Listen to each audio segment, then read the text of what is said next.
2026 is going to be an awesome year. We got some pretty cool stuff coming up. First off, we got Foundations of Recovery. This is our flagship program. We're starting it in January. This is for anyone, man, woman, or couple who wants to come and reclaim their heart from shame, trauma, and betrayal. We start off with an education on all sorts of principles, give you the common language. We feed you from a fire hose in terms of all things recovery. It is such a great start to recovery. And we get at the roots of things, Tyler. This isn't like any other program. Like, this is our healing journey in process, and Foundations is where we begin. If you look at the value that you're getting there to kick off a good recovery with all of the right education, all of the right language, and a team to get you started while also being directed by Brannon and myself through the whole process, what a deal. So if you're interested, if you're struggling, if you've been wanting to do something for a long time, jump into this. This only comes around every so often, and we would love to have you there.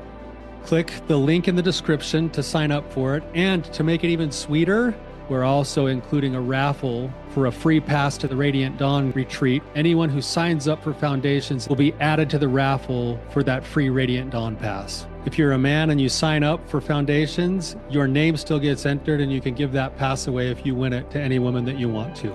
So what you're saying, Tyler, is if you sign up and participate in Foundations, you could possibly go to Radiant Dawn for free?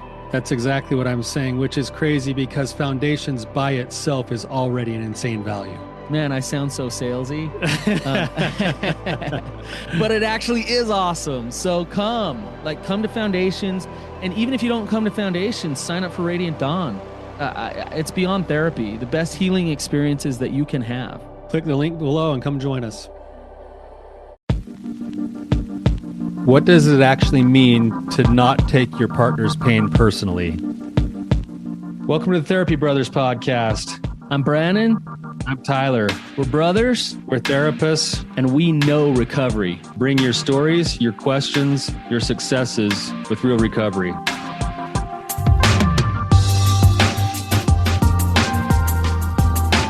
Hey, Tyler, you ready to have some hard conversations? Let's do it. Let the Therapy Brothers podcast begin. All right, Tyler. I want to share a quick review, if I can just jump into that. It says, this is from Habitual Listener, and it says, my favorite podcast. I love to hear the work that you guys do. The conversations are always amazing and inspiring. Short but sweet, and thank you. Yeah, I'm glad you're listening. Yeah. Really appreciate you, and appreciate you taking the time to go over and leave us an actual review. That means a lot to us, so thank you. It does. It means a lot to us because we get your feedback, and it also helps other people who might be looking for the same kind of resource to find us. So thank you. Thank you for your help. Yeah. Hey, we were talking last night, Tyler, and I think it's time. It's time for what? It's time for you to go with the crew cut like Grandpa Harris. It might be time. You know, I just shaved my beard off again after keeping it for like a year. So Grandpa, you know, when I remember, this takes me way back when I was in high school. I think I was a sophomore in high school. Like, all the younger classmen got all this pressure to like cut their hair. So I decided to cut my hair like Grandpa Harris's, which Grandpa Harris had this just like straight up, flat out, like flat top. Just like, it's not like a short haircut. Top. It was an actual full on flat top, you know? And he had the flat top our entire life until he died. I never saw him without always a flat had top. The flat top, and was always completely groomed too. Like, mine grows out, it gets poofy and stuff, but his was always just straight flat. I think our listeners don't understand, like, when we talk about Grandpa Harris, like, who Grandpa Harris was. Like, I know, they're like, okay, they're laughing at their grandpa now again. Like, no, this dude was a rock star. Like, he was famous around these parts. You know? Yeah, he was. Yeah. Yeah. He was a true caricature because he had that like weird, almost cartoonish look because of his flat top, and he wore like a one-piece dickie like every day of his life. And big hearing aids, like massive behind hearing both aids, ears. not like the more modern ones, the big massive hearing aids. And they would still beep squeak like, really loud. And he substitute taught every day. He's like, in his 80s, and he was still a He was the substitute teacher preferred substitute teacher. Like they would request him like months in in advance. all of Salt Lake. He was like the top sub. Like everybody requested him. He had 99 jokes memorized. Well, maybe I'll consider the flat top, man. I don't mind. I Yeah, don't mind yeah. being more like Grandpa Be, Harris be every more day. like Don, man. Maybe I'll have it. Maybe I'll cue that up and have that ready by the time Radiant Dawn rolls around or something. Oh, dude, that would be amazing. So, Yeah. Well, should we get into our topic? yes, let me kind of preface this. I received this message from somebody I know. It's actually I think a really good question. So I'm actually going to read the question. I got permission to read the question, and then we can just kind of go wherever you want to go with it, Brannon. All right. Okay.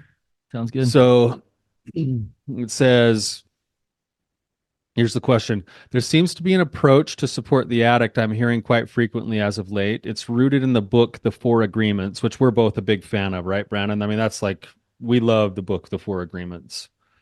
Love it. Yeah.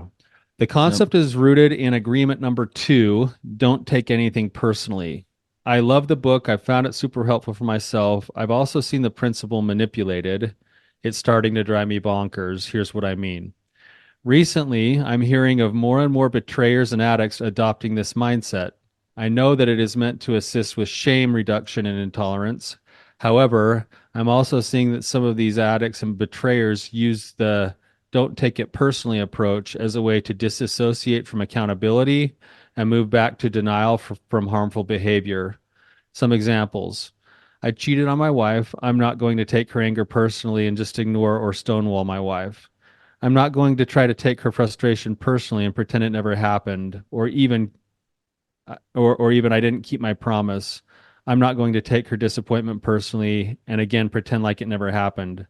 Sometimes what I see in my own life and in some other couples going through this is the wife actually having boundaries and calling up the betrayer in a healthy way, and the response is the addict pushing the behavior under the rug, or even the addict putting themselves in a one-up position so the wife is not heard and then invalidated or make them seem like a jerk for their experience. So that's the gist of the question. On one hand, I totally get it. We don't have control over the emotions of others, and it's not healthy to go into the shame spiral anytime someone calls you up. So the question really is like, what do you think about this? Don't take it personally, as it's juxtaposed against the question here from this person. Well, the examples that she gave were examples of somebody taking it very personally. You're going to need to unravel that and kind of talk about that. So I want to quote Don Miguel Ruiz. This is straight from the Four Agreements. I just want to kind of set the table with this. He says, whatever happens around you, don't take it personal. Nothing others do is about you. Okay, so this is tricky when it comes to... That's the agreement. That's from the book. That's straight from the book. Yep. This is tricky when it comes to betrayal. So if I go betray my spouse and she's upset because of that, is her being upset about me? She's upset because you've betrayed her trust. Right. So is that about me? Yes. Should I take that personal? No. Okay. Okay. So you got to explain this, because I totally agree with you. Absolutely agree with you. So what does it mean to take something personal? I think this is where the essence of this is getting caught up. And I want to thank this person, because I think a lot of people that we talk to feel this energy. And a lot of people who read the book, they try to adopt the don't take it personally by not feeling, by not showing, by not engaging, when in reality, that's not what that principle is about. The principle is actually about all the things that that were just listed here that aren't happening. It's about acceptance of reality of the situation I find myself in. It's about taking accountability for my own actions and my own life and my own choices and the way that I see myself and the way that I engage in this world, rather than having the world dictate something to me and agreeing with it from a shame-based perspective that it's all my fault and that I'm terrible and that I'm horrible. Yeah, it's about self-worth. It's when something happens around me from somebody, they do something, does that affect who I am as a son of God? Like it's about my self-worth. And the fact of the matter is my worth is infinite, it's eternal, it's there no matter what. Whether someone's crying in front of me, mad at me, punching me in the face, whatever, it doesn't affect that. I am already I am. I just am, right? Mhm. And so when things happen around me, it's not about me. Now, Tyler had a couple clients. Um, they went and did this like coaching and they took this don't take things personally to the extreme. And they got back and they would show up with their wives and they'd be like, their wives would be upset or sad or whatever, and they'd be like, "That's fine. You can be upset. Like it's fine. That's perfect. Everything's perfect. Everything's good. Everything's okay." Well, if you're upset, that's about you. Yep. Sucks to be you. That's you. And so they're acting as if they're not taking anything personally at the cost of empathy. So empathy um is is like evidence that you're really good at not taking things personally. Yeah, we need to unpack that, Brannon, because that's really important here with this question. What makes empathy? Empathy is almost like an indicator that you're not taking it personally. Yeah. This is a quote from a very wise person. This is from me. Um, it says, "If I don't care what you think about me, then I can love you deeper and allow you to actually love me." Right? Let's So, unpack that a little bit. yeah. Um, all right. So when they come back from this training and they're cold to their wives and they're like, "Yep, like I am so boundaried with you. I'm not going to connect to anything you say or do because I'm good. Like I'm good. I'm standing on my own 2 feet." Um, that's wonderful. Good for those guys. Great. Good job. Um, I actually think they're terrified of their spouse and they take her feelings personally. And so instead of getting all kind of enraged and in drama about it, they found this very manipulative stonewall that is prideful, that pushes them above them and says, "Look, I'm good. I don't have to connect to you." Because they're Yes. terrified, because they're actually taking personally their wife's pain. Correct? Yeah. Right? Yes. It's almost like an overcorrection, and I see why. To be fair to the side, to the betrayer side, I see why if they've been living in this way where the natural currency has always been shame, and shame is something is desperately wrong with me to the fact that I won't be able to be, loved or accepted by people. And now I go and I hear this new thing. It's like it almost feels like music to my ears that I don't have to live in shame anymore. And the way that I don't live in shame is I don't accept all the criticism that people give me, right? Like Yeah. the problem is that it's an overcorrection in the wrong direction without the actual thing that needs to be there for shame resiliency. Yeah. Yeah. So instead it's the same it's the same thing. It's just a different version of the shame screen. It's a different So action. Yeah. yeah. So in order to be shame resilient, I have to make peace with myself over the things that I've done and realize that they don't define me while still taking accountability for the things that I've done. Yes. Right. And that's what's missing in this when they come back and like, oh, like, hey, I'm having a really rough day. Like let's say I have someone call up their husband today and say, hey, you know what? I know there's nothing really wrong right now, but I'm just having a really rough day reliving some of the stuff that happened. It's been terrible for me. And if he could go a couple different ways, if he's not shame resilient, and he's saying he's not taking it personally, he's actually, this is a gaslight now by going like, whoop, sucks to be you. Like, I don't know, that was in the past. Like, get over it. I'm good. Versus, I had a good day. yeah, I'm doing great today. Like, instead of being able to go, now the other side of that that's not healthy is, oh my gosh, I'm so bad. Like you're right. I suck so terribly. I won't be happy until you're happy. Like, I'm horrible. No. What's the middle ground? The middle ground is, hey, babe, like I'm sad. The fact that we're this far into this process and this still comes up for you, I hate to see you in pain. Like, I'm sad you're having a rough day. Well, Like, and the middle ground is tell me more. Like yeah, I'd love to help me know about it. understand. No, Yeah, I it's can it's hold it. I can hear it. it looks like healthy attachment. It's secure attachment where there's honesty and boundaries and empathy at the same time. That's strength. That's where so if you come home and your spouse is pissed, just angry, let's walk through a scenario so we can see it, like these principles at Yeah. play. Okay. Um, let's give the different scenarios. Now, people struggling with sex addiction, Tyler, you and I both know that they are notoriously codependent for the Yes. usually. Like they overreact, they take personally their partner's everything they do. And so they're oftentimes Mr. Nice Guys because they're trying to please and trying to make sure that their partner isn't upset. And so they're full of resentment because they're Mr. Nice Guys. I'm generalizing some here, but Yeah. or they're total like jerks where they're the other side, swing to the other side where they're like, I don't care. I don't care what you Self-absorbed. think.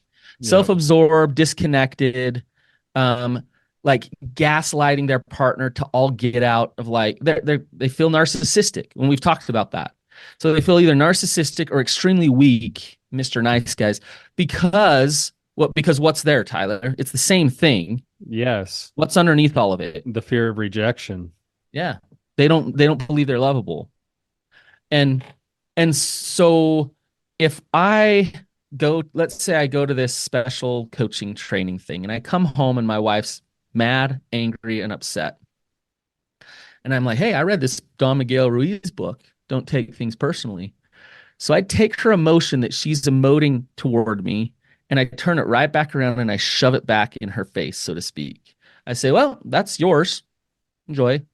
Mm-hmm. I'm turning more into that a disconnected jerk side of things, right? Yes. So if I know who I am and I don't take her emotions personally, they don't threaten me. Her emotions don't threaten me. I'm not scared of them. In fact, I want to know her and I want to know why she's hurting. And if I'm truly not taking it personally, I'll step into those emotions with her. And so, and this is what we were talking about. Tell me more, or what you were just saying, right, Tyler? It's, whoa, like I would get curious. I wouldn't get defensive. I would get honest with my bound. Let's say she's trying to punch me or whatever. I'd have boundaries. Hey, whoa, whoa, whoa, that doesn't work for me. But I want to know why you're so upset because I am standing on my own 2 feet. Your emotions aren't scary to me. I wouldn't say that to her. But like I'm standing on my own 2 feet. I'm not scared of your emotions. So like, let's open up space for you. And Tyler, is that not the secret sauce to repairing a relationship after betrayal? Is that not the secret stuff that builds trust? That consistent empathy and caring about your partner's pain.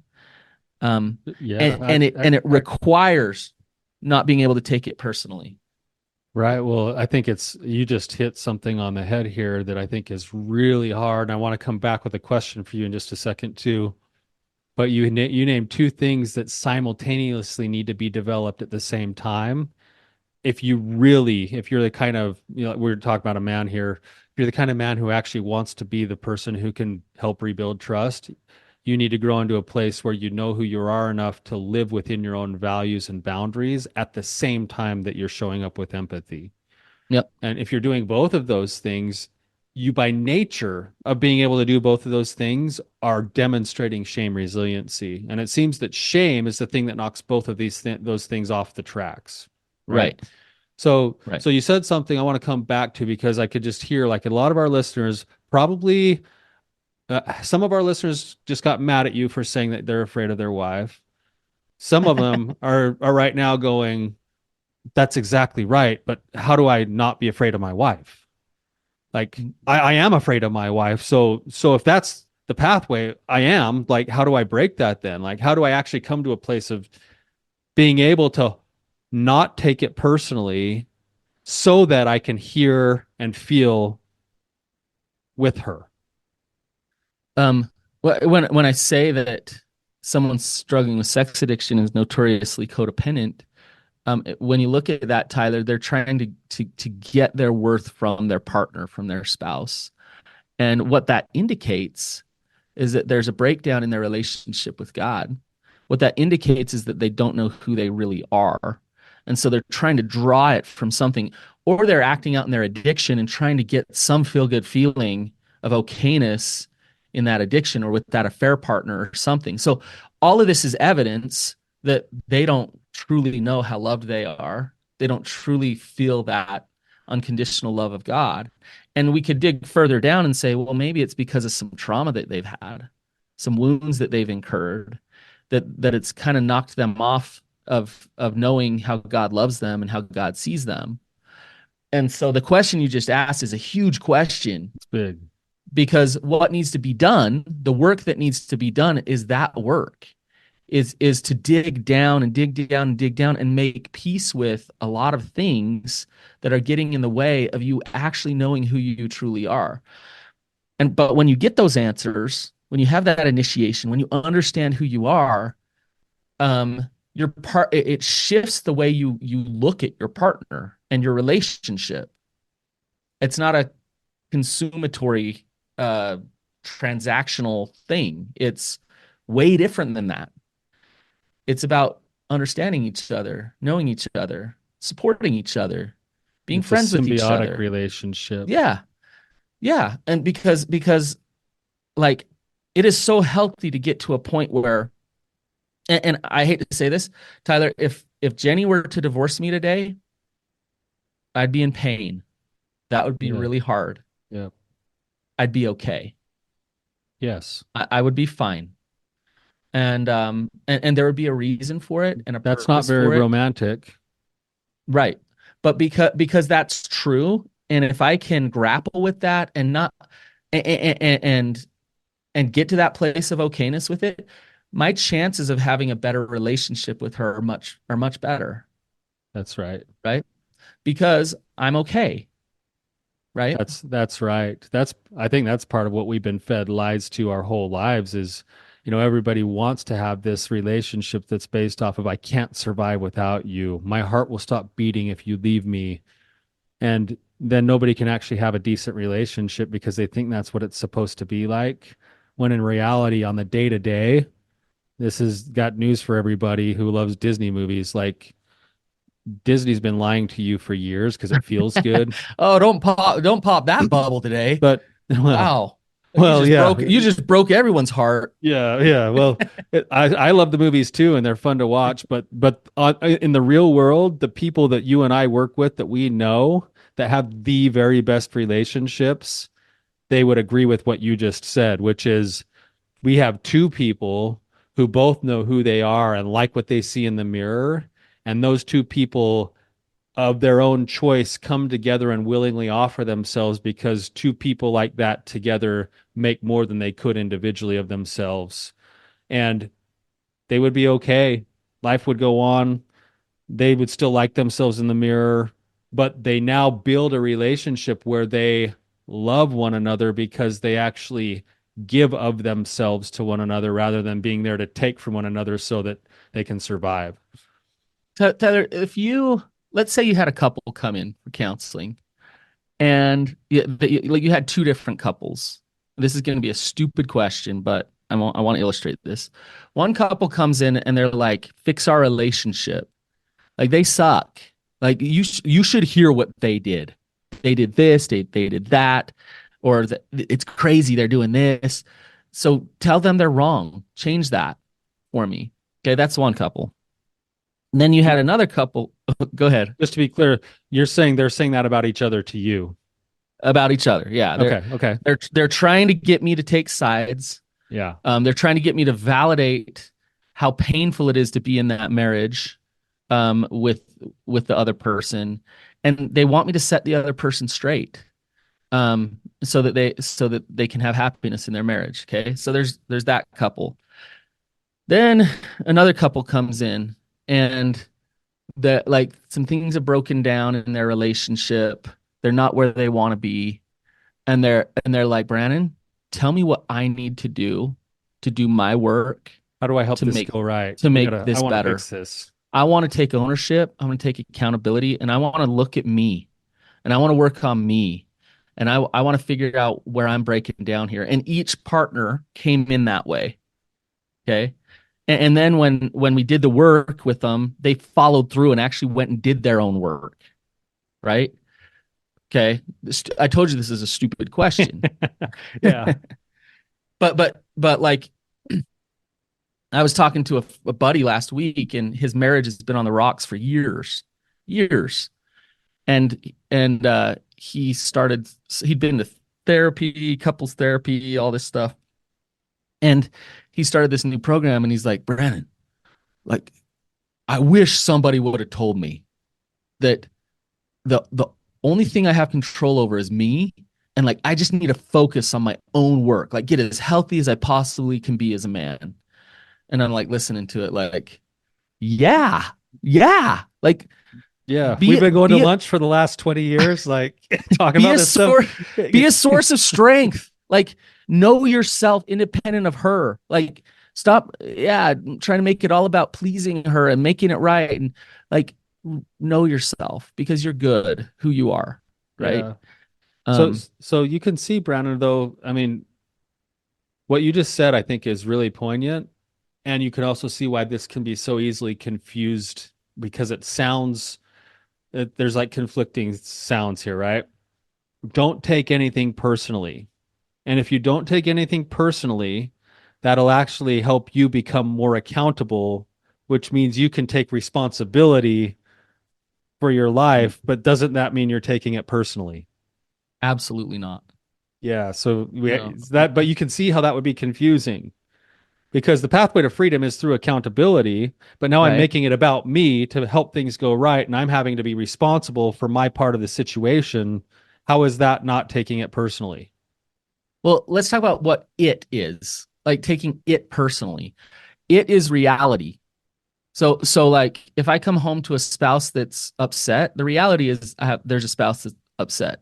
Yes. If I come home, if I'm working my recovery and like I got to look at it. So maybe I'm like half-assing it and someone calls me out on that. And so then I get accountable and I step into gear. I'm not taking it personally. I'm listening to the feedback Yes. because that's the reality. So somebody who is taking it personally, and this is where it gets twisted, can't face the reality. They go into all kinds of denial and deception and manipulation and gaslighting and whatever word we want to use here. They can't handle the reality because it's overwhelming because the shame is triggering them so much from the reality. Yes. Am I answering the question, Tyler? Well, I don't know.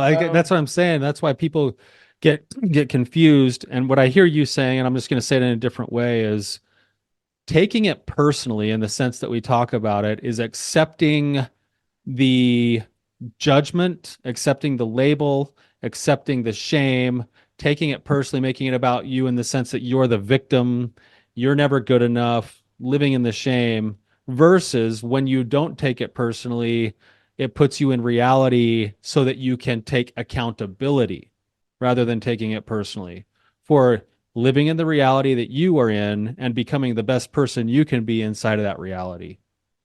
Yeah. Yeah.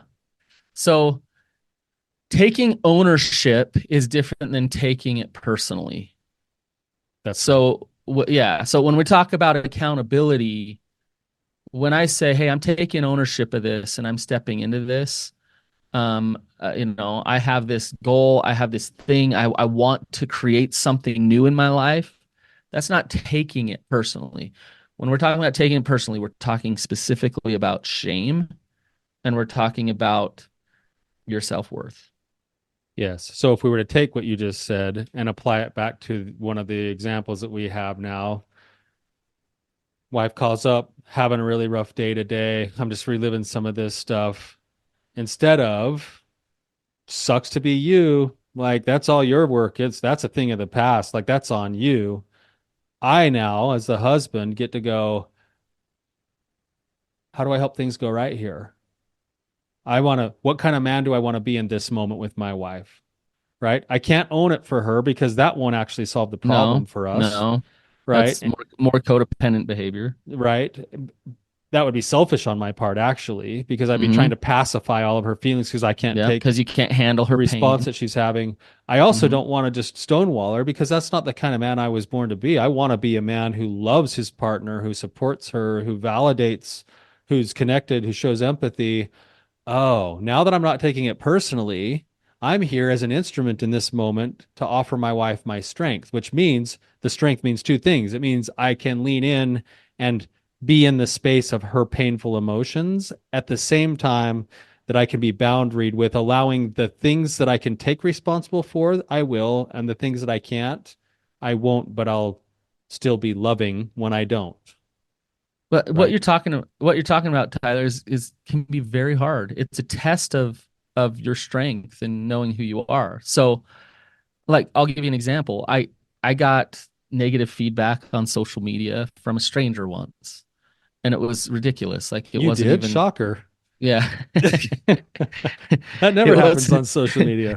Yeah, it wasn't even close to like what they were kind of saying wasn't even close to who I was or what I was actually saying. Um, it didn't bother me. What do you know? Like a stranger that I honestly don't really care about, like it didn't bother me.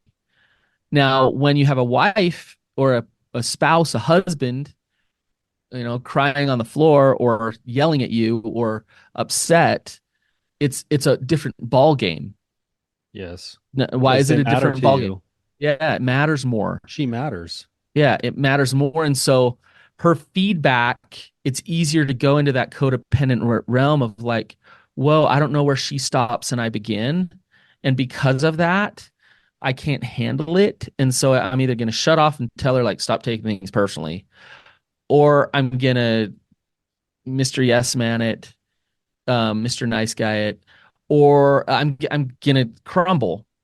And what we're talking about is none of those things. What we're talking about is knowing yourself so much that she's not like the stranger, but in a way it is. Like, I don't care.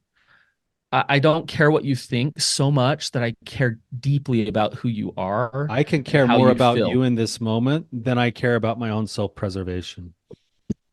Well, I don't know, Tyler. I think you need that self-preservation and the caring at the same time.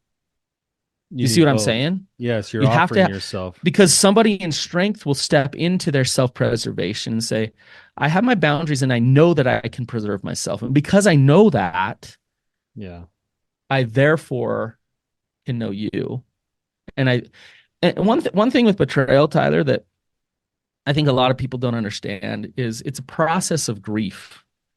And grief comes in waves, and the emotions that come with grief. When we say grief, grief's an emotion, but the process of grief is a ton of different emotions: anger, depression, sadness, all of those things. And a lot of times what a partner doesn't understand is that the partner who was betrayed needs to process those emotions. They need to move them through They need themselves. space for that. Yeah, so they need to journal it, they need to talk it, they need to cry, they need to listen to music, they need to process those emotions. And when you take your partner's pain personally, you are saying, I am not available to be there for you as you process these emotions. And when you say that, that's the second betrayal, or it's the second rejection in the relationship. I betrayed you, which is rejection, and now your pain I and your can't handle you, process, even though I've caused it. I can't handle you, so I'm going to reject that yet again.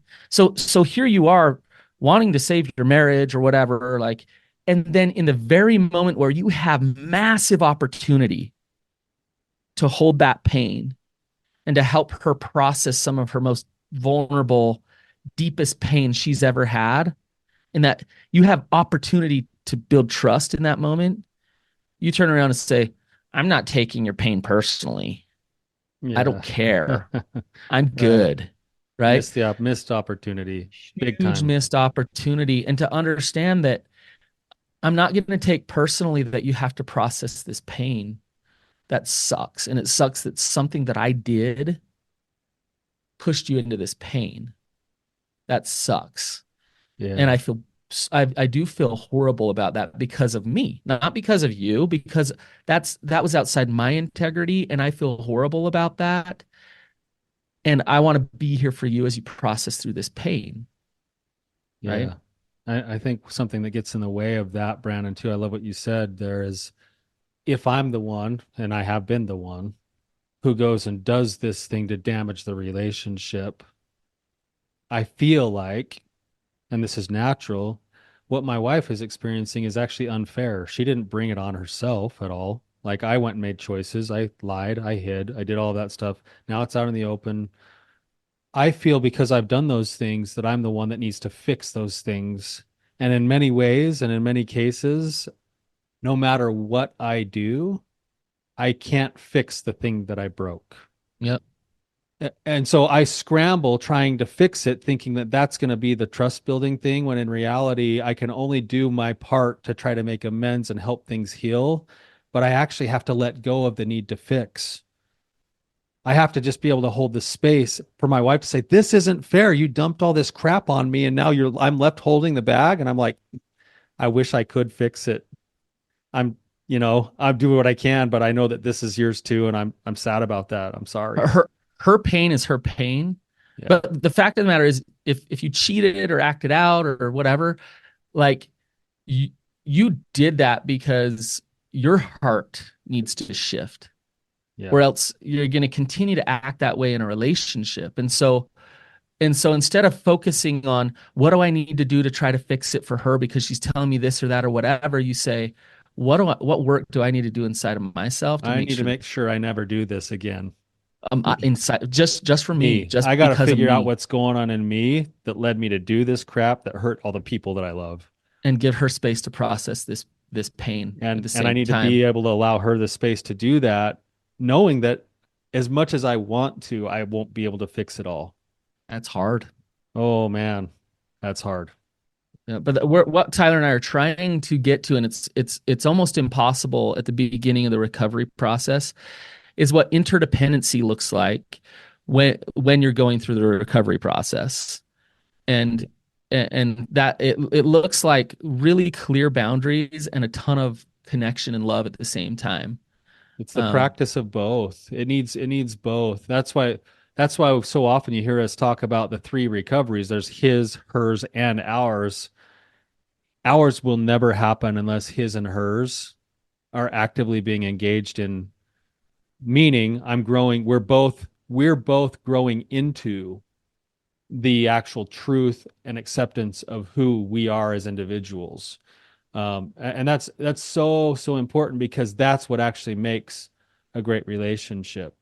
And to me, right, like, I know this sounds really backwards, and people who are in a lot of pain right now might not hear this the right way. I hope you do. The recovery process is one of the best opportunities any couple ever gets to actually learn what it means to have an interdependent relationship. Yeah. It's just a big, it demands personal that process. Yep. The trust rebuilding and all of that demands learning how to detach all of the unhealthy ways that you were attached to each other and reattach that relationship in a healthy way. Tyler, I know we're out of time. Can I just flip this on its head? I'm going to drop kind of a bomb here at the end, but okay.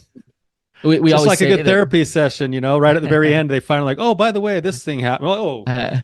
I just want to acknowledge this, because we say this a lot, where we say, like, their acting out or their affair isn't about you. So this is kind of the other side of it, right? Yeah, don't take that personal. Don't take it personal if you were betrayed, and that feels really invalidating a lot of times to the partner, where they're like, "Oh, please, that's easy for you to say." Yes, right. Yeah. And so you got to come back to this definition of what we mean by that. Of, if Tyler, if you punched me in the face like hard, probably wouldn't hurt much. You've done it many times, and I'd be fine. But um, if you punched me in the face, is that about me or is that about you? It's about me. Right. And yet the pain is on my face. Yes. So it's still painful. Like, ouch, that hurts. But I'm not going to take it personal that you punched me in the face. You went and did something stupid. Yeah, you did that. Yeah. Like, that's not about my self-worth. That's not about my heart and who I am. It still hurts like crazy. But ouch, you just broke my nose. Like, this hurts. Yeah. But I know who I am. Like, I'm still okay who I am. Like, I'm still in form here, although you hurt me. So yes. Can you see what I'm saying? You hurt me. You hurt me is different than you hurt me, therefore that means I'm not defines good enough. Me. It's the definition of self that comes with the pain that is the not taking it personal that we're trying to say. You know, if I go and I punch you in the face, that's going to hurt in crazy ways. But if I punch you in the face and then you go home at night and lay down in bed and be like, nobody loves me and I'm just the world's punching bag. I'm not good enough. I'm not. Yeah. I take what was a painful thing and I have now added on immense suffering on top of the pain. I've used it as proof of my unworthiness and my not okayness. Not taking it personally part. Yeah. Right. It doesn't mean that the pain isn't valid. The pain is 100% valid. You and I, Brannon, can only imagine what it's like to have that kind of pain, to know that somebody you love and trusted and cared about and relied on has betrayed you. Like, that pain, it's 100% valid, but it's not about you. Nothing, like Don Miguel Ruiz says, nothing others do is about you. Yeah. It's about them. Yeah. And, we gotta, if we can get over our egocentrism a little bit outside of the world that we live in and think the world revolves around us, we realize that everybody's kind of doing their thing. Yeah. And like, it's not about us. And what is about us is our relationship with God first and foremost. Yeah. And then our choices inside of the reality that we find ourselves. To live in, to try to come back to that integrity and live in that truth and do the best we can there. Yep. So, Tyler, fun topic. Yeah, I love this. And thank you to whoever submitted that question. I hope our discussion helped bring some answers and some clarity to it. Or maybe there's just more confusion. I don't know. And if there is, reach out to us and we're happy to keep talking about it. So you and I both love the 4 agreements. So anytime someone brings up the 4 agreements, we'll talk about it. Yeah. So, all right, you guys, thank you. And have a wonderful day. We'll see you.